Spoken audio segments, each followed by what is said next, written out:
Here's a Garmin on your OGV. So I have your detachable one right here. Now there's two things you want to know about your Garmin. One, you can go to your Fusion radio right here from the main menu. And that way you can operate the audio system of your Garmin system. Hit the circle at the bottom and the controllers will be at the top. Just wait for a second until they connect.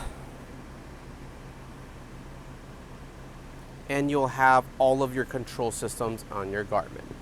On your Garmin system here in your home, you'll have all of your lights, the audio fusion system, your power sofa.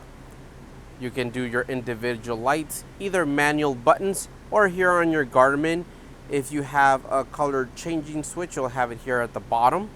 Your climate to control your AC system to whatever you need to.